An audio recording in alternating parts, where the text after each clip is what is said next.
बिस्मिल्लाहिर्रहमानिर्रहीम, अस्सलाम वालेकुम। मैं हूं रियाजुद्दीन और आप देख रहे हैं Venus sports celebrities with Riyazuddin.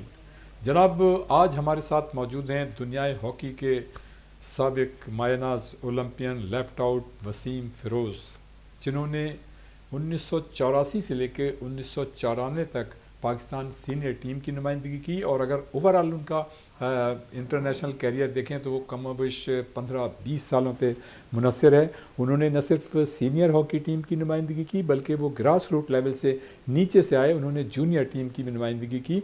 उन्होंने अपने इस कमोबेश इंटरनेशनल जो 15 साल कैरियर था उसमें 46 मरतबा 46 टाइम जो है सीनियर टीम की नुमाइंदगी की और 14 टाइम्स उन्होंने जूनियर टीम की नुमाइंदगी की। उन्होंने अपने इस पूरे कैरियर में 60 गोल स्कोर किए, जो किसी भी लेफ़्ट आउट के लिए एक बहुत बड़ा एजाज़ है।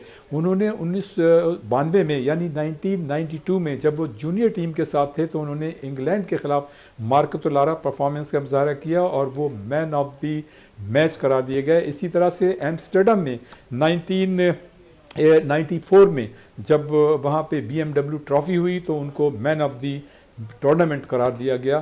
तो ये वो मतलब परफॉर्मेंस है जिससे ज़ाहिर होता है कि जो उनका इब्तदाई कैरियर था उसमें उन्होंने एक्स्ट्रा ऑर्डनरी परफॉर्मेंस का मुजाहरा किया। और फिर 1994 का जो वर्ल्ड कप था उसमें जो हमारी टीम ऑस्ट्रेलिया में होने वाले वर्ल्ड कप में जीतने का उसने कारनामा अंजाम दिया था, उसमें भी उनकी परफॉर्मेंस जो थी वो बड़ी आउटस्टैंडिंग थी। उन्होंने अपने इस पूरे इंटरनेशनल कैरियर में न सिर्फ Olympic, world cup, champions trophy, Asian games और दुनिया भर के टूर्नामेंट्स में उन्होंने शिरकत की और बेहतरीन परफॉर्मेंस का मुजाहरा किया।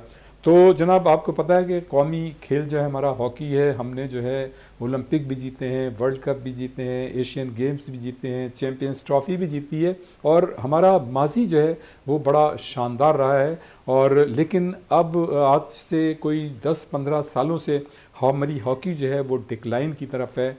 और मैं जितने भी ओलंपियंस हैं, इंटरनेशनल खिलाड़ी हैं, यकीनन वो इस पर बात भी करते हैं, इस पर सोचते भी हैं, लेकिन अभी तक मसला ये है कि हमारी टीम जो है वो उस परफॉर्मेंस का मुजाहरा नहीं कर रही है जो हमारा माजी का तुर्रे इम्तियाज़ हुआ करता था। जब वसीम फ़िरोज़ जब टीमों में शामिल हुआ करते थे तो वो दौर ऐसा था कि हमारी टीम दुनिया हॉकी की किसी भी टीम के ख़िलाफ़ जब मैदान में उतरती थी तो हमारी टीम मैचेस अक्सर जीत के निकला करती थी। और वो दौर था जब हमारी टीमों ने कभी भी ओलंपिक, वर्ल्ड कप या चैम्पियंस ट्रॉफ़ी के लिए क्वालिफाइंग राउंड नहीं खेले। हमारे माजी के ये खिलाड़ी जो है जानते ही नहीं थे कि क्वालिफाइंग राउंड्स होते क्या हैं। लेकिन अब 15-20 सालों से ऐसा भी मरहला आया है कि हम ओलंपिक के लिए भी क्वालिफाई नहीं कर सके, हम वर्ल्ड कप के लिए भी क्वालिफाई नहीं कर सके और बाज़ औक़ात तो हमें चैम्पियंस ट्रॉफ़ी में मतलब क्वालिफाई करने के भी लाले पड़ गए। लेकिन बहरहाल इन तमाम बातों के साथ साथ ये भी हुआ कि हमारे यहाँ 2 फेडरेशनों ने बैक वक्त काम किया, जो कि पाकिस्तान हॉकी की तारीख़ में कभी ऐसा नहीं हुआ था। लेकिन वो अगर हम दूसरी तरफ देखें, इन तमाम नामसाइद हालात के बावजूद और इस तरह की पेचीदगियों के बावजूद हमारी हालिया सालों में सीनियर और जूनियर टीमों ने निस्बतन बेहतर परफॉर्मेंस का मुजाहरा किया। गो कि ये वो परफॉर्मेंस नहीं है, आप उसको उस माजी की परफॉर्मेंस से मैच नहीं कर सकते। लेकिन माजी में हमें इस तरह के मसाइल का भी सामना नहीं था, हमारे पास फंड्स भी हुआ करते थे, हमारी रैंकिंग भी बड़ी अच्छी हुआ करती थी, दुनिया भर की बड़ी टीमें हमसे खेलना पसंद किया करती थी। लेकिन जब आपकी रैंकिंग कम होती है, आपके पास फंड्स नहीं होते, तो ना तो आप दूसरी टीमों को बुला सकते हैं, ना आप वहाँ जा सकते हैं। और जो खिलाड़ियों का और टीमों का जो असल मसला होता है वो ये होता है कि जितना ज़्यादा खिलाड़ी जो है इंटरनेशनल एक्सपीरियंस हासिल करेगा, उसकी एक्सपर्टीज़ में इजाफा होगा और वो मज़ीद बेहतर परफॉर्मेंस का मुजाहरा करेगा। दरअसल इन्हीं तमाम उमूर पर बात करने के लिए हमने आज मदऊ किया है साबिक ओलंपियन, जैसा कि मैंने पहले कहा, अपने वक्त के शानदार लेफ़्ट आउट वसीम फ़िरोज़ साहब को। वसीम फ़िरोज़, अस्सलाम वालेकुम। शुक्रिया रियाज भाई, आपने वीनस स्पोर्ट्स सेलिब्रिटी के प्रोग्राम में आज यहाँ पे बुलाया और मैं आपके प्रोग्राम देखता भी रहता हूँ माशाल्लाह से बड़ा कामयाबी पे ये प्रोग्राम जा रहा है। Thank सारे you. टेक्नीशियनों को, जितने भी कैमरामैन, आप बहुत बहुत मुबारक हो इस प्रोग्राम को राइज करने में। और आप हमेशा से अच्छे सेलिब्रिटीज़ को बुलाते हैं जो कि अच्छी बात करें, जो कि हुकूमत तक ये बात पहुँचे कि भाई आज स्पोर्ट्स क्यों हमारी नीचे आ चुकी है। तो मेरा ये ख्याल है कि जो आपने इतना भी बताया कि हॉकी एक सफ़र कर रही है और अपने दौर में हमने इतने मेडल्स लेके आए और मारे पाकिस्तान के लिए और दुनिया में जाके अपना जो है परचम बुलंद किया, तो अब क्या हो रहा है तो वो तो आपके भी सामने बिल्कुल।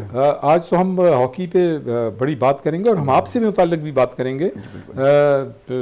आप मतलब ये कि ज़ाहिर है आपने इतने अरसे जो है पाकिस्तान की टीम की नुमाइंदगी की और हमारे लिए भी ये एजाज़ की बात है कि आज आप यहाँ तशरीफ़ लाएँ, हम आपको वेलकम करते हैं। नहीं, बहुत शुक्रिया आपका। अच्छा, ज़रा नए अंदाज से शुरू करते हैं प्रोग्राम को।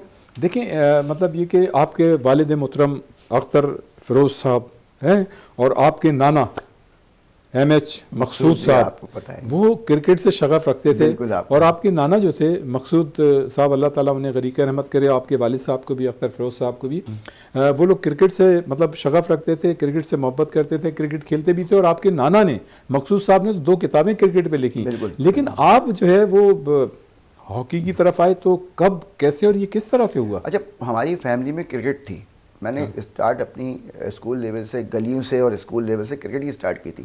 सामने ग्राउंड था घर के पास ही, तो वो घर के पास जो ग्राउंड था वो आपको पता है PCHS ग्राउंड था, जहाँ पे खेले हम लोग। आपने भी खेली है वहाँ पे, और वहाँ पे बड़े अच्छे नाम, हनीफ खान, ठीक है ना, वहाँ पे हमारी जो उस्ताद मोहतरम थे, वहाँ पे जो हमें ग्रूम करते थे, उसमें नजम साहब थे, उसमें रियासत साहब थे जो डिस्ट्रिक्ट को चलाते थे उस वक्त। इत्तिका हुसैन जैदी साहब के पैनल पे काम करते थे, जो कि कराची उस वक्त सेक्रेटरी थे कराची हॉकी एसोसिएशन के।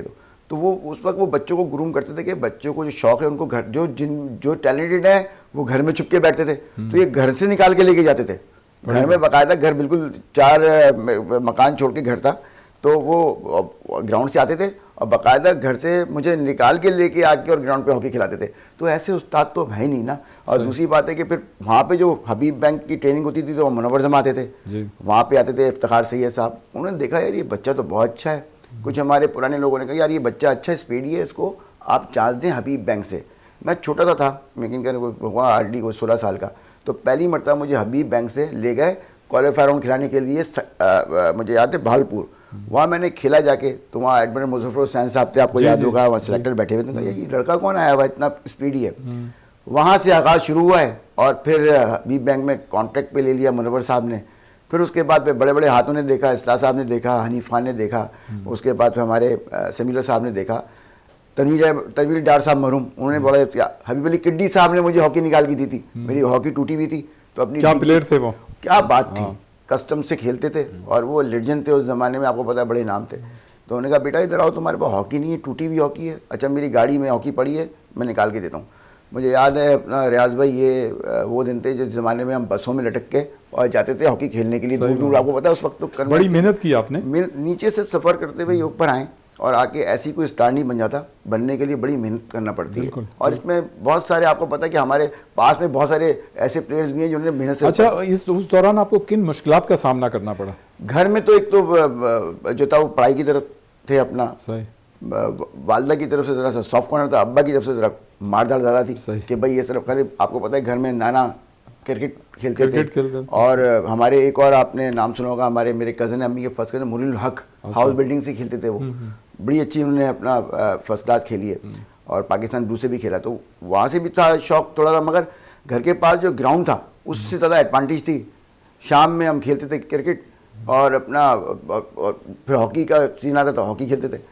तो बस यहाँ से आगाज़ शुरू हुआ। अच्छा, आपके वालिद मोहतरम ने, यकीनन नाना और वालिद जो है क्रिकेट से तो रखते थे आपके घर में मोहब्बत, लेकिन हमने उस ज़माने में भी देखा, जाहिर है हम ग्राउंड में हुआ करते थे और हॉकी क्रिकेट में हुआ करते थे, तो लेकिन आपके वालिद साहब का म्यूज़िक से भी बड़ा उनका शौक था। और मतलब वो चीज़ आपने भी आई है? मैं बताता हूँ आपको सारी चीज़ें, आज बैठे हैं वीनस के तवक्कुल से तो सारी चीज़ें खुल के सामने आ रही हैं और आपसे कोई बात ढकी छुपी नहीं है। घर में वालिद साहब को, हम लोग हैं बदायूं से ताल्लुक़ हमारा, इंडिया से। मेरे अब्बा के फर्स्ट कज़न शकील बदायूनी, शायद आपको आज मैं बता दूँ, लोगों को नहीं पता है, मैंने आज ये आपके चैनल के तवक्कुल से मैं इसको उजागर कर रहा हूँ। मेरे ताया जो थे, शकील अब्बा के फर्स्ट कजन मेरे ताया इंडिया से शकील बदायूनी, जिन्होंने मुगल आजम, पाकीज़ा के बड़े गाने लिखे हैं, नौशाद साहब के साथ मिलकर, रफ़ी साहब को भी गवाया। वालिद साहब को वहाँ से शौक हुआ इंडिया से। 1969 से वालिद साहब गए थे इंडिया, तो वहाँ पे जाके उनकी पिक्चरें रफ़ी साहब के साथ खड़े हुए, ठीक है ना, तलत महमूद साहब के साथ खड़े हुए, फिर हेमंत कुमार के साथ, बड़े बड़े नामों के साथ उनकी, क्योंकि ताया लेके जाते थे उनको, भाई आ जाओ आप, हम जा रहे राज कपूर इंडस्ट्री, तो दिलीप कुमार के बैठे हुए। वहाँ से जो शौक़ आगाज़ शुरू हुआ गज़लों का, तो मैंने घर में होश संभाला तो मैंने ये देखा कि भाई रियाज हो रहा है गज़लों का। अब नाम मेरी साहब घर में आ रहे हैं, आबदा परवीन जी मुझे कहती हैं मैं तुम्हारे अब्बा की बहन हूँ, तो मुझे अद्दी बोलो, ठीक है ना, आपकी मैं फुप्पी हूँ। तो ये बड़े बड़े नाम, आलमगीर, मोहम्मद शेखी, मैंने घर में, टीना सानी, मैंने घर में देखा इनको, इनको रियाज कराते थे वालिद साहब को। तो वालिद साहब ने खुद भी गज़लों का, एक प्रोफेशन में नहीं आए रियाज भाई, उन्होंने कहा ये उस ज़माने में ये था कि वो कहते थे कि यार अगर हम प्रोफेशन में आएंगे तो हमारा बेटा को कुछ और समझा जाएगा। उसमें वो गाने बजाने को अच्छा नहीं समझते थे, मैंने सुना उनको एक आध गाने बजाने को अच्छा नहीं समझते थे उस वक्त। तो कहने मैं अपनी औलाद को यहाँ नहीं लेके आना चाहता, ये पढ़े लिखे। लेकिन बात ये कि स्पोर्ट्स से भी उनका ताल्लुक था और बाकायदा फनून से भी ताल्लुक था उनका। मीर तकीमुल गालिब, दाग फैज़ अहमद फैज़ को बहुत अच्छा पढ़ते थे और गाते भी थे, आपको पता है। तो ये मैंने घर में जब होश संभाला यही देखा, मगर जाते हॉकी लेके जा रहा हूँ तो मैंने देखा सामने वालिद साहब हारमोनियम पे बैठे हुए और रियाज कर रहे हैं। तो उनका एक पैशन था, शौक था, मगर प्रोफेशन नहीं थे। प्रोफेशन सुहेल के साथ बैठे हुए हैं, टीवी स्टेशन चले गए, बड़े बड़े नामों के साथ उन्होंने निजी महफिलों में भी गाया। अच्छा, मुझे जो था वो शौक तो था, मगर मैं गला नहीं था जो उनके पास थे। तो रियाज का नहीं, तो आपका हॉकी का फन था ना। हॉकी में जो आया तो फिर ये हमारे जितने बड़े बड़े सेलिब्रिटीज हैं, उस्ताद हैं, अच्छा, किससे मुतासिर हो के, मतलब किससे मुतासिर थे आप इब्तिदा में हॉकी में? रियाज भाई मुतासिर मैंने जब देखा तो ये हमारे ग्राउंड के अंदर ये हनीफ खान आते थे, हसन सरदार आते थे, ठीक है ना, उसमें जमील अहमद खान साहब हमारे फुलबैक थे, हमें राइज करते थे जमील अहमद खान साहब। फिर हमारे नजम साहब थे हमारे, जो कि हमारे स्पोर्ट्स पे खेले नहीं थे, जर्नलिस्ट भी थे, हाँ वो आते हैं अभी भी। और एक रियासत साहब थे हमारे, जिनके एक तो वो हमें वो खिलाते थे ग्राउंड पे, अपना डिस्ट्रिक्ट लेवल पे खिलाते थे अपना। वहाँ से उन्होंने मुझे पिक किया और पिक करके मुझे वहाँ से मतलब स्टार्ट था। उसके बाद जब मैं हबीब बैंक में आया तो मुझे शफ़क़त मिला कि जूनियर खेला मैं हबीब बैंक से, जूनियर चैम्पियनशिप। वहाँ से जो रियाज भाई मैं ऊपर गया हूँ, तो मुझे फिर फ़ौरन ही ब्रिगेडियर आतिफ साहब ने मुझे जूनियर टीम के लिए कंसिडर कर लिया। ये बात है 1983 की, 83 में मुझे ले लिया, क्योंकि 85 में होना था वैनकूवर में जूनियर वर्ल्ड कप, तो तैयारियाँ थी। फिर वो कर्नल, आपको याद होगा, हमारे थे अपना कर्नल जफरी, वो हमारे मैनेजर थे। तारिक अजीज़ भी रहे हमारे मैनेजर। तो उन्होंने हमें खिला के उन्होंने कहा नहीं बच्चा ज़ाया ना हो जाए। फिर 1984 में आपको याद होगा कि ओलंपिक पे टीम जा रही थी, उसमें 3 लेफ्ट आउट थे। खालिद हमीद को ड्रॉप कर दिया था, मैं, सनाउल्लाह और महमूद लेफ्ट आउट थे। अब इतना अच्छा टूर करके आए और ऐन मौके के ऊपर वो ओलंपिक 7 ममालिक का टूर करके आए 1 महीने का, और आके मुझे ड्रॉप कर दिया। यार मैं बड़ा रोया। वो वाकई आपके साथ लगता था कि वो ज्यादती हुई और वो दौर आपका पीक का दौर असल में कुछ मुझे बचाना भी था, क्योंकि कहेंगे नया लड़का है, अगर ओलंपिक हार गए तो इसका पूरा कैरियर दांव पे लग जाएगा, फिर खेल नहीं पाए। ओलंपिक आपको पता है एक तो मुझे लेके नहीं गए, खालिद हमीद को घर से बुलाया, ले गए, और आपको याद है ओलंपिक जीत गए। मैंने कहा मैं हॉकी नहीं खेलूंगा अब। तो वालिद साहब ने कहा नहीं, अभी तो तुम्हारी ज़िंदगी अब छोटे से तो हो, आगे पूरा लाइफ पड़ी है। 85 में फिर मुझे जूनियर वर्ल्ड कप खेले। लेकिन देखें, हॉकी जो है तो एक 11 खिलाड़ियों का खेल होता है, और मैं ये समझता हूँ कि अगर कोई खिलाड़ी मेरिट पे है और वो एक्स्ट्रा ऑर्डिनरी परफॉर्मेंस दे रहा है, तो हमें ये नहीं देखना चाहिए कि इवेंट बड़ा है या छोटा है, उसको मौका देना चाहिए। तो उससे देखें ना, अगर इस तरह से अच्छी परफॉर्मेंस हो, खिलाड़ी सिलेक्ट ना हो, तो जाहिर है उसको डिसाइडेड तो होता है, क्योंकि इतना बड़ा इवेंट पे ओलंपिक पहला ही ओलंपिक था। मैं जूनियर वर्ल्ड कप भी नहीं खेले थे, वो तो 85 में होता जूनियर, और 84 के अंदर ये ओलंपिक था। उन्होंने कहा नहीं, अभी तो इसने जूनियर वर्ल्ड कप भी नहीं खेला है, हम इसको फॉरेन ले जाएंगे बच्चा। क्योंकि टूर बहुत अच्छा किया मैंने, फ्रांस में मैंने मैन ऑफ द मैच लिया, मुझे याद है मैंने जर्मनी में बहुत अच्छा खेला, गोल भी कराया हसन सरदार से। मगर वही बात हो गई कि जब आए आखिर में रशिया में जो आए, तो रशिया में दोनों मैच हार गए, तो वहाँ मैं थोड़ा सा परफॉर्मेंस मेरी शेकी हो गई थी। तो उन्होंने कहा आतिफ साहब ने कहा ज़काउद्दीन साहब, लेकिन आपने इब्तिदा बड़ी अच्छी थी। 92 में आप मैन ऑफ द मैच रहे जब इंग्लैंड गए, फिर उसके बाद एम्स्टरडम हॉलैंड में जो BMW ट्रॉफी, उसमें मैन ऑफ द टूर्नामेंट होना बड़ी बात होती है, जबरदस्त। रियाज भाई देखिए, शफ़क़त कितनी बड़ी हासिल है कि मैं बड़े स्टारों के साथ खेल के आया था। मैं छोटा सा था तो मुझे स्टारों की शफकत मिल गई, सर पे हाथ मिल गया। कौन? कलीमुल्ला, मजू जूनियर, हसन सरदार, हनीफ खान और लेफ्ट आउट मैं बेबी ऑफ द टीम। तो मुझे बड़े प्लेयर मिल गए थे जिनके साथ मैं मैच्योर्ड हो गया था, मुझे एक्सपीरियंस मेरा गेन हो गया था। जब मैं ऊपर आया तो ये सारी चीज़ें अच्छी हो गई। बिल्कुल जनाब, ये सिलसिला जारी रहेगा। हमारे साथ मौजूद हैं साबिक ओलंपियन और अपने वक्त के मायनाज लेफ्ट आउट वसीम फिरोज। और इस वक्त हुआ एक ब्रेक का। ब्रेक के बाद फ़ौरन वापस आते हैं, यहीं से इस सिलसिले को शुरू करते हैं।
एक मतलब फिर प्रोग्राम में वापस आते हैं। हमारे साथ मौजूद हैं साबिक ओलंपियन और अपने वक्त के मायनाज लेफ्ट आउट वसीम फिरोज।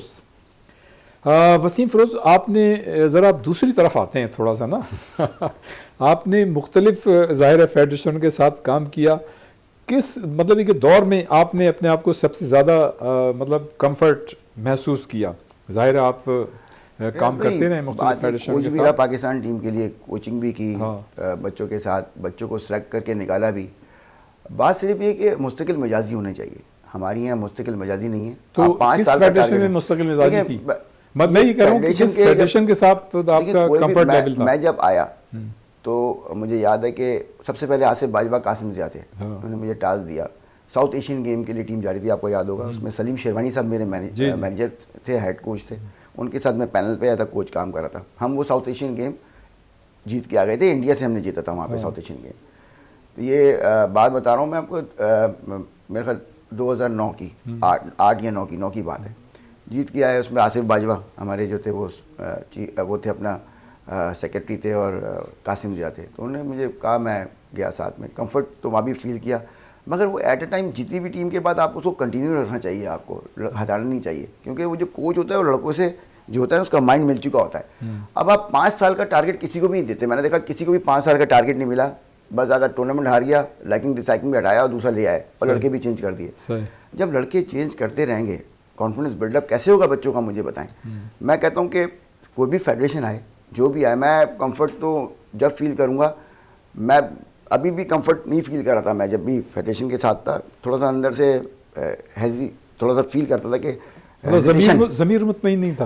मुतमईन नहीं होता था कि यार अगर मैं कोई बच्चा देख रहा हूँ और मेरे सेलेक्टर भी बच्चे को पसंद कर रहे हैं, और सेक्रेटरी या सदर की तरफ से अगर वो बच्चे को निरेट कर दें, सुने, तो बड़ा दुख होता था। अच्छा, बच्चा हमारा कराची का नहीं, पंजाब का ही बच्चा है, सुने, फैसलाबाद का है, गोजरा का है, या अपना जिसे कहते हैं व्याड़ी का है, बच्चा तो बच्चा ही है। उन्होंने तो हमारी शफकत हासिल है कि भाई हमारे सर पे एक बड़े हाथ नहीं, हमें शायद सेलेक्ट कर लें। तो बच्चे पाकिस्तान है। पाकिस्तान में आप, मैं कराची का हूँ या मैं पंजाब का हूँ, बात ही के बात पाकिस्तान की आती है कि पाकिस्तान के लिए करना है जो काम करना है। अब पाकिस्तान के लिए अगर काम नहीं होगा, उसमें आप अगर सेकंड डालेंगे तो ख़त्म हो जाएगा। अच्छा वसीम, ये क्या बात है कि हमारे जो साबिक खिलाड़ी हैं, चाहे वो कोई भी हैं, जब वो फेडरेशन से बाहर होते हैं तो उनको जो करंट जो फेडरेशन होती है उस वक्त काम कर रही थी, उसमें बड़े खामियां नज़र आती हैं, लेकिन जब वो फेडरेशन के साथ आ जाते हैं तो वही खामियां उनको खामियां नहीं लगती। ये क्या बात है? लेकिन अब वो तो वही बात हो गई, जब बाहर बैठते हैं तो कीड़े निकालते हैं हर चीज़ में, कि जी ये काम कर रहा है, ये काम कर रहा है। अपने अंदर भी तो गिरेबान में झांक के देखे ना। सही। आपने पाकिस्तान से इतना मार्का मारा है, इतने टूर्नामेंट जितवाए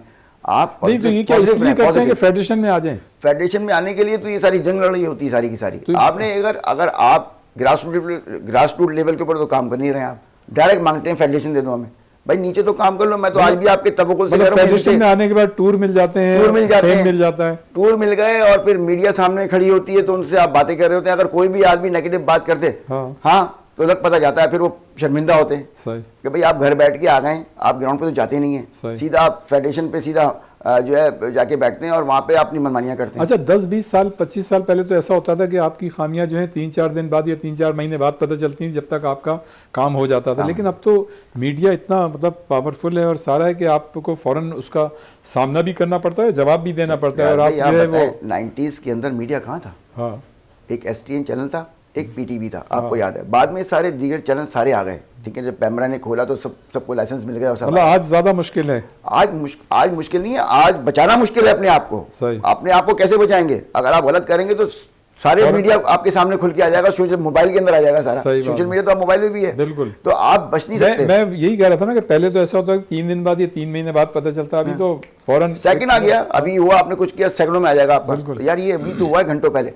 तो उसके बावजूद भी चाहते हैं कि फेडरेशन में आए। सर देखिए आज जो फेडरेशन में हो रहा है वो खुल के सामने आ गया ना सबके। पहले ढका छुपा होता था, आपको याद होगा, पता ही नहीं चलता था अंदर क्या हो रहा है। अब जो भी कोई गड़बड़ करेगा, अब ये भी पता चला कि ह्यूमन स्मगलिंग हो रही है फेडरेशन के नाम पे, उसमें आएंगे, हो रही है, उसमें आएंगे। अच्छा ये चलें, हाँ ये तो बात हो रही है। हॉकी की आप तबाही किस चीज़ को समझते हैं? क्या किसी ने मतलब इंडिविजुअल जो रिस्पॉन्सिबिलिटी होती है उसको फील नहीं किया, या आप समझते हैं कि मतलब और दूसरी कोई वजह हो सकती है? सर आप ये देखें कि रियाज भाई आप खुद हॉकी खेले में मेरे सीनियर हैं। नूर खान का वक्त, आतिफ साहब का वक्त और हमारे जनरल हमीदी ज़ियाउल हक साहब थे, हमारे जनरल ज़ियाउल हक हॉकी को पसंद करते थे। मेरी गुजारिश है हमारे हुकूमत से, हमारे जितने भी जनरल अजीज़ खान अजीज़ साहब, मेरी गुजारिश है, चाहे वो इमरान खान हो, चाहे वो हमारे शहबाज शरीफ साहब हों या नवाज शरीफ साहब हों या जरदारी साहब हों, खुदारा जब भी आप हुकूमत में आए तो उसको सीरियस लेके आप चीफ पैटर्न होते हैं। हमारे बच्चे के पास नौकरी नहीं है, ये वो कौमी खेल है जिसने दुनिया में आपका मुल्क का नाम रोशन किया है। ये तो आपको पता है, कितने ओलंपिक हैं, कितने वर्ल्ड कप हैं, कितने टूर्नामेंट हमने मारे हैं, क्या नाम रहे हैं पाकिस्तान के, वो कहाँ गायब हो गए?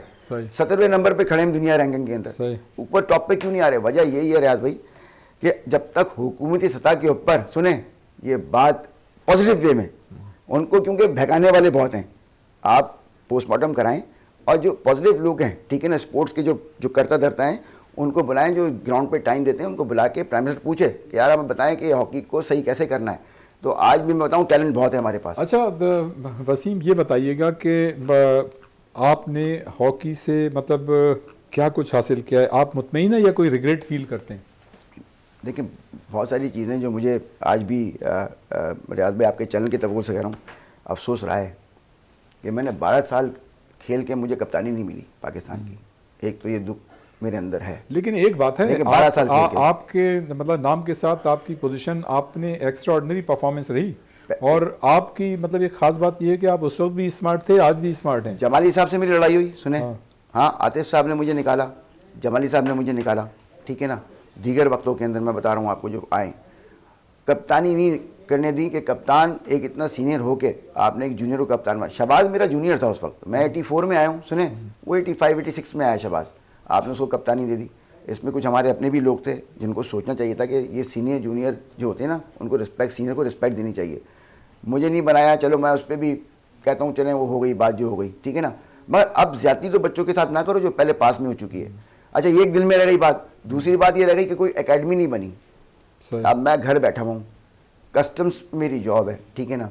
अगर मेरे पास टाइम मिलता है मुझे, तो मैं चाहता हूँ कि मैं स्पोर्ट्स के लिए खिदमत करूँ, एक एकेडमी बने, सिंध गवर्नमेंट बना के दे। अभी आप मुतमईन नहीं है हॉकी का जो मौजूदा सूरत हाल है? मुझे इतनी मौजूदा सूरत हाल है तो लड़ाइयाँ चल रही हैं ना, आप देखें ना कि कोर्टों में केसेस चले गए। इतना दुख होता है कि क्यों गए कोर्टों के अंदर केसेस, क्यों लड़ाइयाँ हो रही हैं। इसको बैठ के ऊपर की सतह के ऊपर, हुकूमत की सतह के ऊपर अगर इसको जब तक संभालेंगे। अभी भी केस कोर्ट में है?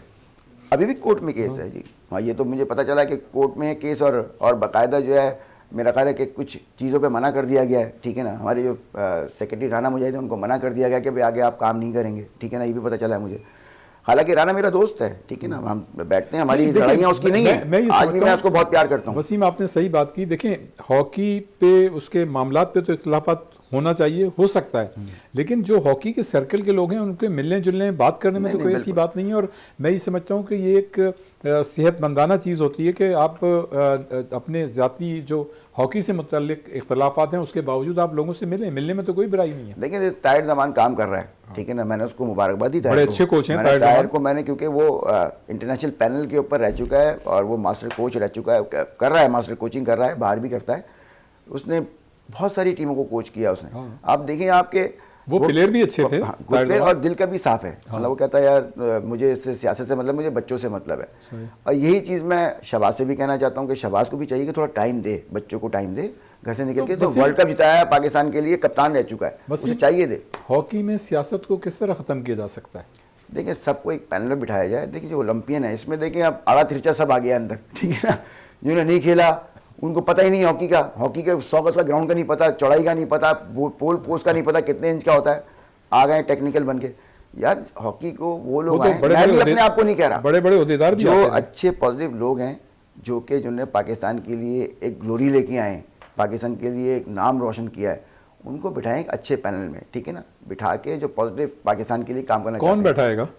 ये प्राइम मिनिस्टर आपके चीफ पैटर्न है, उनको चाहिए करें, नहीं करेंगे तो हॉकी का हाल आपके सामने, वो बुलाएं तो अपना। वो तो आजकल जो हमारे मुल्क की सियासी हालात हैं वो जाहिर है वहाँ ज़्यादा बिजी हैं, उनकी प्रायोरिटी जो है जाहिर है। आपको थोड़ा तो अपना नुमाइंदा भेजिए। अच्छा, अब आपने एहसन इकबाल साहब को भेजा, हाँ ठीक है ना, राना मसूद साहब को भेजा। अब वहाँ पे एक मुझे समझ में नहीं आता कि हमारे प्राइम मिनिस्टर हैं, अब वहाँ पे एक मीटिंग की इस्लामाबाद के अंदर, सबको बुलाया, बच्चों को, मलेशिया जब हम फाइनल में मेरा ख्याल हारे, जब उनसे चाइना से हारे जी जी, तो मलेशिया उसके बाद बुलाया गया उनको, पेनल्टी शूट आउट पे आ रहे थे, तो बुलाया, मेरा नाम भी था, मैं नहीं जा सका। इस्लाउद्दीन कराची से और समीउल्लाह साहब चले गए थे, मैं नहीं जा सका था, वालदा की तबीयत ठीक नहीं थी, मुझे भी, मेरी भी इन्विटेशन थी। वहाँ पे ज़रूर मैं कुछ सवाल रेज करता अगर होता, मैं बताऊँ आपको, मैं तो देखें डेयरिंग आदमी हूँ, इसलिए कि बात करूँगा तो खुल के करूँगा। बात यह है कि शहबाज शरीफ साहब को मेरा ख्याल है सही बताया नहीं गया, या नोटिफिकेशन जब आपने एक अनाउंस कर दिया कि बच्चों की नौकरियाँ हम देंगे और बहाल करेंगे और हॉकी को ऊपर लेके आएंगे, क्यों नहीं राना मसूद साहब ने उसी वक्त इम्प्लीमेंट करवाया, ठीक है ना। आप पोलैंड चले गए, वहाँ हार गए फ़ौरन जाके, मामला रद्द हो गया। नौकरियों के लिए कहा था कि जी ओपन हो जाएगी, हॉकी को ऊपर लेके आएंगे हम। कितने डिपार्टमेंट हैं आप लगा रहे हैं भाई? एक ज़माने में जब आप हॉकी उरूज पे थी हमारी, तो 30-35 डिपार्टमेंट्स पूरे मुल्क में हुआ करते थे, जॉब था, कैरियर थी, लड़के खुद आया करते थे। अब तो डिपार्टमेंट्स की तादाद मेरे ख्याल 4 या 8 है ना। तो एक ज़माना था कि उस वक्त हर तरह का प्लेयर, हर म्यार का प्लेयर जो है मुख्तलिफ डिपार्टमेंट्स में उसको मतलब हो जाता था, जॉब थी करता था। ये बताइए कि हॉकी में फ़िज़िकल फ़िटनेस की कितनी अहमियत है?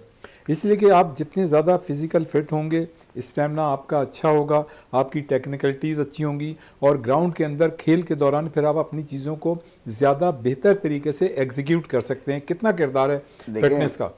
बड़ा अच्छा सवाल किया, और ये आपका सवाल बड़ा कहते हैं कि पावरफुल है और तगड़ा है, इसलिए कि बात ये कि आपको पता है 12 महीने हम, रियाज भाई, फंडिंग था, फंडिंग बहुत थी, और 12 महीने हम जो है वो हॉकी पे काम करते थे। आपको याद होगा हम वैसे नहीं करते थे, हॉलैंड से आए नेशनल चैंपियनशिप हो गई, जर्मनी से आए सुने कस्टम गोल्ड कप हो गया, फिर आए तो काजम गोल्ड कप हो गया, बिजी थे ना। अब मुझे बताएं साल में एक चैंपियनशिप अभी हुई है, एक अभी हुई है चैंपियनशिप, आप बिजी नहीं हैं। हॉकी को ऊपर लाने के लिए प्लेयर की फिटनेस की जरूरत, फिटनेस वहीं रहती थी जब आप बिजी रहते हैं। आप बिजी रहेंगे तो फिटनेस अपने आप आ जाएगी और सारी चीज़ें अच्छी हो जाएंगी आपकी, और बच्चा कंटिन्यूसली खेलता रहेगा तो सारी चीज़ें आपकी इंटरनेशनल लेवल पर भी अच्छी हो जाएंगी। तो ये मैं कहता हूँ कि फिटनेस के लिए ये कि आपको जो 12 महीने खेलना है, ठीक है ना, और डिपार्टमेंट भी आपके, अब डिपार्टमेंट तो नहीं है भारत, कैंपिंग से क्या करेंगे आप? कैंपिंग में फिटनेस कहाँ से? बच्चा तो घर बैठा होता है अपना, कहाँ से कैंपिंग में कितना खेलेगा? आप समझते हैं कि इंटरनेशनली अगर हम कंपैरिजन करें तो हमारे प्लेयरों की फिजिकल फिटनेस जो है वो यूरोपियन प्लेयरों से कम है, बहुत कम है। आप देखें ना, आप क्वालिफाई नहीं कर पा रहे ओलंपिक के लिए, ना वर्ल्ड कप के लिए। आप अपने घर में, आप एशिया में आप होते थे नंबर 1, ठीक है ना, और यूरोप में जाके उड़ा दिया करते थे आप, हॉलैंड जर्मनी को मारते थे। अब आप अपने घर में ही चौथे 5वें नंबर पे हो, इंडिया आपको मारती है, मलेशिया आप पे टफ फाइट देती है, चाइना आपको मार रही है, जापान मार रही है। मतलब कहने का मकसद ये है कि एशियन सतह पर हम बेहतर हैं, लेकिन हमें इंटरनेशनली भी बहुत कुछ करने की ज़रूरत है। हमारे साथ मौजूद हैं साबिक ओलंपियन और अपने वक्त के मायनाज लेफ्ट आउट वसीम फिरोज़। इस वक्त हुआ है एक ब्रेक का। ब्रेक के बाद जब हम दोबारा आएंगे तो हमारे साथ क्रिकेट से मुताल्लिक एक शख्सियत मौजूद होंगी, और इस वक्त एक ब्रेक के बाद फ़ौरन वापस आते हैं।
एक मरतबा फिर हम आपको प्रोग्राम में खुश आमदीद कहते हैं। हमारे साथ मौजूद हैं साबिक ओलंपियन और अपने वक्त के मायनाज लेफ्ट आउट वसीम फिरोज़, और उनके साथ साथ हमको ज्वाइन किया है फरहान फरीद राजू साहब ने। फरहान फरीद राजू साहब जो है न सिर्फ क्रिकेट एनालिस्ट हैं बल्कि स्पोर्ट्स पर भी गहरी नज़र रखते हैं, हॉकी पर भी उनकी बड़ी गहरी नज़र है, और ये पाकिस्तान की उन चंद शख्सियात में से एक हैं जिन्होंने बहुत ही कम अरसे में मतलब अपने स्पोर्ट्स से मुतालिक चीज़ों को पिक किया है। ये ख़ुद भी क्रिकेट के खिलाड़ी रहे हैं, हॉकी भी इन्होंने खेली है, और उसके साथ साथ सबसे बड़ी जो बात है कि हाल ही में गो कि हम उन्हें देखते रहते हैं कि मुख्तलिफ क्रिकेट के इवेंट्स में, हॉकी के इवेंट्स में वो कंपेयरिंग भी करते हैं, लेकिन अब हमने उन्हें देखा हाल ही में एक जो लीग मुनक़िद हुई कराची में, उसमें उन्होंने कमेंट्री में भी डेब्यू किया।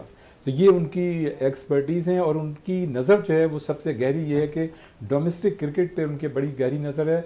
और जैसा कि मैंने बताया कि वो उन चंद लोगों में से एक हैं क्रिकेट के जो रोज़ाना ग्राउंड में मौजूद होते हैं। मेरी फरहान फरीद साहब, आप तो राजू के नाम से मशहूर है और प्यार से आपको राजू भी कहते हैं, हम आपको सलाम भी करते हैं और खुश आमदीद भी कहते हैं। वालेकुम सलाम रियाज भाई, बहुत शुक्रिया आपने इतने अल्फाजों में इस्तेमाल किया। आज मेरी खुशनसीबी है कि मैं वसीम फिरोज़ के साथ बैठा हूँ और आप मेरे उस्तादों में से हैं। और वसीम फिरोज़ की मैं बात करता हूँ, 86 के वर्ल्ड कप के बाद मैंने हॉकी में शुरू किया देखना का, तो वो पहला वर्ल्ड कप था 90 का, बहुत शौक से देख रहे थे, और वो पूरे वर्ल्ड कप में left in left out Shahbaz और वसीम का जो गेम था आउटस्टैंडिंग गेम था। मतलब पाकिस्तान ने फाइनल में भी शानदार आगाज पहले हाफ में कर दिया था, गोल भी कर दिया था शहबाज ने।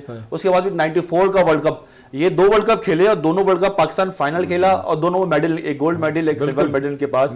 और वसीम फिरोज का तो वो टाइम था जब एक टीम में 7, 8, 10 स्टार्स खिलाड़ी हुआ करते और इनके जो सिनारियो होता है, आप देखिए 88 से लेके 94 तक पाकिस्तान ने सारे टाइटल अपने नाम किए। मतलब वो ग्रीन टीम थी पाकिस्तान की, तो इसका हिस्सा थे और लेजेंड है इस वक्त मैं कह रहा हूँ। और इस वक्त मैं देखता हूँ मैं मुख्तलिफ ग्राउंड्स पे ये खासतौर पर कराची में ये मौजूद होते हैं और खुद भी कोचिंग करते हैं और प्रैक्टिस भी करवा रहे होते हैं, खेल भी रहते हैं। अच्छा फरहान फरीद राजू साहब, आपका ताल्लुक गो कि आपका सारे खेलों से ताल्लुक है, हॉकी से भी, लेकिन क्रिकेट पे आपकी बड़ी गहरी नज़र है, और मैंने ये देखा है हालिया सालों में कि डोमेस्टिक क्रिकेट को आपने बड़ा करीब से उसको मॉनिटर भी किया है, उस पर काम भी किया है।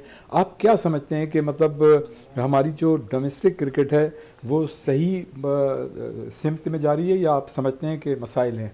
देखिए, जिस तरह आपने अभी हॉकी के मसाइल बयान किए, क्रिकेट के देखें अभी आपका कायदेदान trophy grade 1 inter department cricket tournament चल रहा है और उसमें 9 डिपार्टमेंट हिस्सा ले रहे हैं। लेकिन मैं देख रहा हूं कि हमारे क्रिकेट बोर्ड की सारी तवज्जो इस वक्त जो है वो आईसीसी चैंपियन ट्रॉफी पे है, PSL के ऊपर वो तो एक बड़ा ड्राफ्टिंग event नहीं, है। देखिए आपका सबसे बड़ा इवेंट है यहाँ पर, कम से कम आपने अपने सिलेक्टर को भेजना है, ग्राउंड की मेंटेनेंस देखनी है, लड़कों की परफॉर्मेंस देखनी है, और उसमें जो मसले मसाइल है वो चेक कर रहे हैं। वो हाई लेवल पे एक कमेटी बनी है, वो देखती रहे। लेकिन मैं मुख्तलिफ, कराची में पूरा इवेंट चल रहा है, मुख्तलिफ ग्राउंडों का दौरा भी कर रहे हैं, मतलब इवेंट अच्छा हो रहा है, सब कुछ सही चल रहा है, लेकिन सिलेक्टर्स नजर नहीं आ रहे, मैच लाइव भी नहीं आ रहे, हर ग्राउंड के ऊपर वो फैसिलिटीज भी नजर नहीं आ रही। मतलब मुझे इस तरह इवेंट लग नहीं रहा था। कायद-ए-आज़म ट्रॉफी एक वक्त में इंटर डिपार्टमेंट हुआ करता था। बिल्कुल बिल्कुल। आपका कहने का मकसद ये है कि कायद-ए-आज़म ट्रॉफी हो गई, पैटर्न्स ट्रॉफी हो गई, ये ऐसे टूर्नामेंट्स हैं जिन पे हमें फोकस करना चाहिए, कंसंट्रेट करना चाहिए, ताकि हम ग्रास रूट लेवल पे अच्छे लड़कों को सामने लेके आएँ। अच्छा, ये तो खैर डोमेस्टिक क्रिकेट की बात थी। ये बताइए कि मुल्तान टेस्ट हो रहा है, हम मजमूई तौर पे उस पर बात करेंगे। आप क्या समझते हैं कि हमारी जो ये टीम जो अनाउंस हुई है वो सही है, जिस तरह से मतलब हमने 7 या 6-7 खिलाड़ियों को तब्दील लिया है? जी, टीम ओवरऑल सही है। टीम दूसरी आपकी मुखालिफ टीम भी इतनी बड़ी नहीं है, लेकिन यहाँ पर मुझे एक बात से हैरान कोई परेशानी हुई कि इतने अरसे बाद कमबैक किया मोहम्मद अब्बास ने, और डेवियो मतलब उसका एक बहुत बड़ा कमबैक था और शानदार बॉलिंग की आपके सामने उसने, मतलब इतनी ज़बरदस्त परफॉर्मेंस दी। उसके बाद फिर मुझे नहीं लगता कि उसको आराम कराया गया है या उसको बाहर आराम के लिए भेजा गया है, कुछ समझ में नहीं आया। मतलब इतनी बड़ी परफॉर्मेंस पे शाहीन आफरीदी वैसे ही आराम कर रहे हैं, नसीम शाह वैसे ही आराम कर रहे हैं, तो आपने एक ऐसा एक्सपीरियंस बॉलर को आपने आराम के लिए कह दिया। आमिर जमाल वैसे ही आपके पास नहीं है, तो यहाँ पर मुझे समझ, देखें साइम अयूब अनफिट थे, अब्दुल्ला शफीक की फॉर्म अच्छी नहीं रही थी, इमामुल हक को लेके आ गए, ठीक है, मिडिल ऑर्डर में भी आप बैट्समैन लेके आ गए, लेकिन स्पिनर्स आपके पास मौजूद हैं। अब आप स्पिन स्पीच बनाएंगे, यहाँ पर आपने एक ही फास्ट बॉलर खिलाना है, तो मैं समझता हूँ जो सबसे बेस्ट बॉलर था उसको खिला देते, वो अब्बास था, वो आपने उसको आराम करवा दिया। सही। अच्छा, एक लड़का है अजान, जिसने 4 मैचेस में काफ़ी मतलब सेंचुरीज बनाई हैं और रन्स भी उसके हाईएस्ट हैं, वो नहीं है टीम में शामिल। फिर एक न्याजी लड़का है, वो भी बड़ा आउटस्टैंडिंग था, उसने बड़ी 8 मैचेस में 39 विकेटें ली, वो भी इसमें शामिल नहीं है। जबकि हम पहले ये सुन रहे थे कि जो नए जो परफॉर्मर हैं, अगर वो आउटस्टैंडिंग परफॉर्मेंस का मुजाहरा करेंगे तो वेस्ट इंडीज़ के खिलाफ उनको मौका मिलेगा। जी, ईजान अवैस ने बहुत ही शानदार परफॉर्मेंस दी थी सियालकोट रीजन से, 844 रन बनाए जी, और थ्रू आउट पूरा टूर्नामेंट परफॉर्म करता रहा। तो ये हो सकता है कि इसलिए कि उसको मेच्योर करना चाह रहे हों, या फिर उसको अभी और मजीद देखना चाह रहे हों, या कोई रिस्क नहीं लिया। हुरैरा, क्योंकि हुरैरा को टीम में शामिल किया है, डेब्यू किया उन्होंने जी, लेकिन हुरैरा ने आज से 2 साल पहले परफॉर्मेंस दी थी। इस दफ़ा भी वो सियालकोट की टीम में थे, लेकिन उनकी वो परफॉर्मेंस इस दफ़ा ईजान के मुकाबले में इतने रन नहीं, उनके आधे रन हैं। लेकिन हो सकता है कि एक्सपीरियंस की बुनियाद पर दिया हो कि 3 साल से वो परफॉर्मेंस दे रहे हैं, कर रहे हैं, इस दफ़ा नहीं दे सके। लेकिन उनको भी हो सकता है कि हुरैरा को भी चांस नहीं मिले, क्योंकि आपकी टीम इस वक्त जो है ना, वो जिस पैटर्न से चल रही है वहाँ पर, लेकिन हो सकता है कि उसको बेंच पर रखने के लिए, या कोई जिस तरह अली रजा ने शानदार परफॉर्मेंस की 10 विकेटें हासिल फाइनल में, उसको भी टीम में शामिल नहीं किया गया। लेकिन ये बड़े इत्मीनान की बात है कि साजिद भी हैं टीम में और नुमान भी हैं, तो देखना होगा कि वो क्या माजी की उस परफॉर्मेंस का एक मतलब फिर मुजाहरा करते हैं या नहीं। वसीम फ़िरोज़, जनाब, बात हॉकी की हो रही थी। हाल ही में जो कराची में नेशनल हॉकी चैम्पियनशिप हुई है, आप जिस पाकिस्तान कस्टम्स की टीम से खेलते हैं, तो उसने कई सालों के बाद जो है वो चैम्पियनशिप जीतने का कारनामा अंजाम दिया, और इसमें रीजन्स की टीमें तो नहीं थी, जैसे एक रिवायत होती है नेशनल चैम्पियनशिप में कि सारे रीजन्स की टीमें होती हैं, वो नहीं थी, सूबाई टीमें थीं और चंद डिपार्टमेंट्स की टीमें थीं। तो इसमें आप पाकिस्तान कस्टम्स की कामयाबी को किस तरह समझते हैं, और नेशनल चैम्पियनशिप जो ओवरऑल हुई है उसके मेयार को क्या के मुतालिक क्या कहेंगे? अच्छी हुई है। देखिए, नेशनल चैम्पियनशिप तो होनी चाहिए थी, साल में हर साल नेशनल चैम्पियनशिप होती है। अच्छी परफॉर्मेंस रही कस्टम्स की, और जिस तरह से खिलाया है नईम ने और दानिश ने, मैं उनको मुबारकबाद देता हूँ। और बहुत अरसे के बाद, मेरे ख्याल 92 के बाद से ये चैम्पियनशिप हमें मिली है। 92 में हम जीते थे, 34 साल बाद जीते 34 साल बाद जीते हैं। वो मुझे याद है कि जब मैंने कहा ना, नेशनल बैंक से हमारा हुआ था लाहौर में फाइनल नेशनल चैम्पियनशिप में, और हमने लाहौर में आप ही खेले थे, मैं खेला था आखिरी मरतबा। तो वहाँ पे हमारे काजी मुहिब थे उसमें, नेशनल हमारे ऑपोजिट, अल्लाह ताला रहमत करे, बहुत अच्छी शख्सियत थी, ताहिर दमान, राना मुजाहिद, ये सारे खेले थे।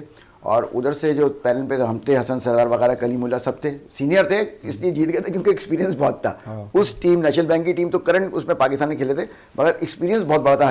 इसमें भी दानिश कलीम भी ऑफिशियल थे और नईम नहीं, हाँ नहीं, ये दोनों ने मिलकर टीम खिलाई है और अच्छी टीम बनाई है। हाँ। लाहौर से तौकीर डार ने भी इनको सपोर्ट की, वहाँ से उन्होंने लड़के वगैरह भेजे अपने क्लब के, और लड़के कंबाइन खिला के, कराची से भी मेरे ख्याल 2 लड़के गए हैं शादी। लेकिन जो माजी का तुर्रा इम्तियाज़ था उसमें पाकिस्तान कस्टम्स की जो टीम थी और पीआईए की टीम थी, इसमें पाकिस्तान टीमों के कई खिलाड़ी हुआ करते थे और परमानेंट जॉब्स हुआ करती थी।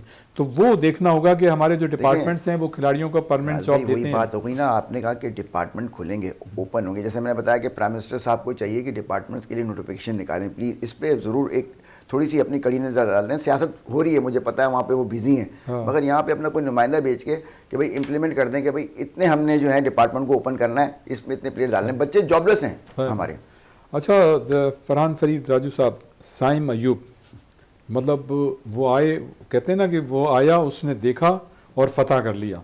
मतलब back to back centuries, extraordinary performance, उनके जो शॉट जो मतलब ज़बरदस्त, और फिर एकदम मंजरनामा तब्दील हो गया, वो इंजर्ड हो गए और टीम से बाहर हो गए।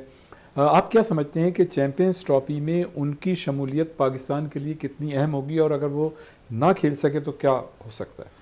देखिए, फ़र्क तो बहुत पड़ेगा क्योंकि करंट जो सूरत हाल थी, जो परफॉर्मेंस थी और जो उनकी फॉर्म थी, उस पर तो बड़े बड़े नातकीन जो है वो उनके मदा हो गए थे।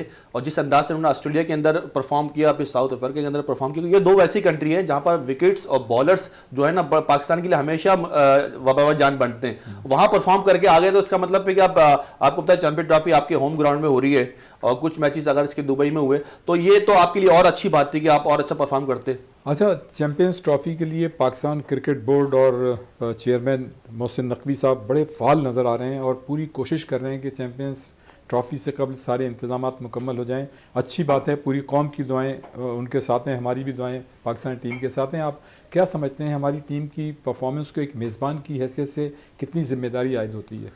देखिए, परफॉर्मेंस के लिहाज से देखा जाए पाकिस्तान में जब भी कोई बड़ा इवेंट हुआ है, आप 1987 का वर्ल्ड कप उठा के देखें, पाकिस्तान की परफॉर्मेंस सुपर थी। फिर उसके बाद आईसीसी T20 वर्ल्ड कप उसकी परफॉर्मेंस थी। फिर उसके बाद पाकिस्तान ने यहाँ पर मेज़बानी की 96 के वर्ल्ड कप, पाकिस्तान की अच्छी परफॉर्मेंस रही। अभी दोबारा पाकिस्तान को मौका मिला है एक बड़ी मेज़बानी करने का। यकीन तौर पर पाकिस्तान को एक एडवांटेज होगा, होम क्राउड का भी होगा, होम पिचेस का भी होगा। तो पाकिस्तान की परफॉर्मेंस मैं देख रहा हूँ कि यकीनी तौर पर पाकिस्तान सेमीफाइनल तक क्वालिफाई कर सकता है, कर सकती है। अच्छा, वसीम फ़िरोज़, ये बताइएगा कि आइंदा, अब हम तो ओलंपिक वर्ल्ड कप में हालिया सालों में क्वालिफाई नहीं कर सकें, आप क्या समझते हैं कि आइंदा नज़र आता है कि हम वर्ल्ड कप और ओलंपिक खेल सकेंगे? देखिए, इनका सबसे पहले तो ये है कि ताहिर ज़मानी इस वक्त कोच है पाकिस्तान का, ठीक है ना। अभी जूनियर वर्ल्ड कप भी रहता है, ठीक है ना, जूनियर वर्ल्ड कप भी होना है। उसके लिए बच्चों को कम से कम 1 महीने का तो इनको कैंपिंग चाहिए। 1 महीना इनको ट्रेनिंग देनी है, सुबह शाम, ये मन जाए, पक्के हो जाएँ उस पर। हमारा ड्रैग फ्लिक हम लोग जिसे कहते हैं, हमारा सबसे बड़ा तो जो हमें जो हमारा जो डिक्लाइन है वो है हमारा प्लेंटी कॉर्नर स्पेशस। आजकल वो सोहेल अब्बास, मैंने कहा था उसको ले लो, वो तो मलेशिया में खिला रहे हैं। सोहेल अब्बास को मलेशिया ने हायर कर लिया है उसने, और वो वहाँ का जरूर वो हीरा है आपका सोहेल अब्बास को लेना चाहिए था उसको। अगर उसको देखें, आप बाहर के लोगों को, कोच को बुलाते हैं, उसको पैसे देते हैं। हमारे मुल्क में ही हमें नहीं नवाजते, उसको बुला के उसको जो भी उसकी एक अमाउंट थी वो सेटल करते हैं और उसको रख लेते। देना चाहिए थी। बाहर वाले दे रहे हैं, वो वहाँ से 10-15 बच्चों में से भी वो 4-5 निकाल लेगा बच्चे वर्ल्ड क्लास। तो हमारे इसमें कमजोरी है, इसको भी सही करें। अच्छा फरहान, ये बताइएगा कि PSL एडिशन, PSL से हमारा बड़ा सॉफ्ट इमेज दुनिया भर में गया, बड़ी कामयाबी के साथ PSL हो रही है, लेकिन इस PSL में इंग्लैंड जो इंग्लिश क्रिकेट बोर्ड है वो अपने प्लेयर्स नहीं भेज रहा है, जबकि IPL के लिए उन्होंने इजाज़त दी है। लेकिन उसके बावजूद ये बात बड़ी अहम है और अच्छी है कि डेविड वार्नर हैं PSL में, मतलब उनको लिया गया है। फिर और भी खिलाड़ी हैं, डेरिल मिचेल हैं, उनके साथ साथ मार्क चैंपियन हैं, तो मतलब और भी खिलाड़ी हैं, फिन एलिस हैं, माइकल ब्रावेल हैं। तो आप समझते हैं कि ये उनका खला पुर कर सकेंगे? और ये अच्छी बात है अगर ये खिलाड़ी हैं, जैसे मैंने वार्नर वगैरह की बात की, और PSL जिस कामयाबी के साथ हो रही है। जी, इस दफ़ा PSL, क्योंकि IPL और PSL का आपस में जो है क्लैश हो रहा है, क्योंकि दोनों एक ही शोर, तो इसलिए बहुत सी प्रॉब्लम आ रही है कि ड्राफ्टिंग के अंदर कुछ प्लेयर जो है वो IPL को, आपको पता है पैसा की कशिश जो होती है वो सबसे बड़ी चीज़ होती है। तो पैसे की चमक होती है, वो चली जाती है, मकनातीसी ताकत होती है, खींच लेती है। तो इस वजह से भी बहुत सा फ़र्क पड़ा। लेकिन उसके बावजूद भी बहुत ड्राफ्टिंग में बहुत अच्छे सुपरस्टार नज़र आए, विलियमसन भी नज़र आए, और सबसे महंगे खिलाड़ी हमें वार्नर की सूरत में नज़र आए यहाँ पर।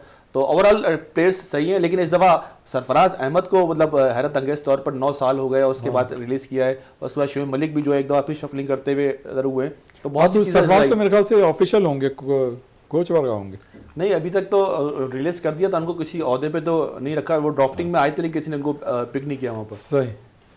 जनाब, ये था हमारा प्रोग्राम और हमारे साथ मौजूद थे साबिक ओलंपियन और अपने वक्त के मायनास लेफ्ट आउट वसीम फ़िरोज़, और उनके साथ साथ नए नए अभी कमेंट्री शुरू की है टीवी चैनल पे और बड़ी गहरी नज़र है फरहान फरीद राजू साहब।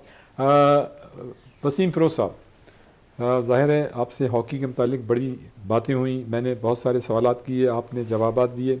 हॉकी से मुतालिक कोई ऐसी बात जो आपके जहन में हो और मैं सवाल ना कर सकूँ तो उसके साथ साथ वो भी और हमारे जो नौजवान हैं उनके लिए पैगाम क्या? बिल्कुल, मैं आपके वीनस चैनल स्पोर्ट्स की तरफ से बिल्कुल ये पैगाम देना चाहता हूँ कि देखें, ये हमारा कौमी खेल है, इसको अच्छा करें और खुदारा इसमें कोई सियासत ना डालें, क्योंकि अगर आप सियासत डालेंगे तो कभी भी चीज़ बेहतर नहीं होगी।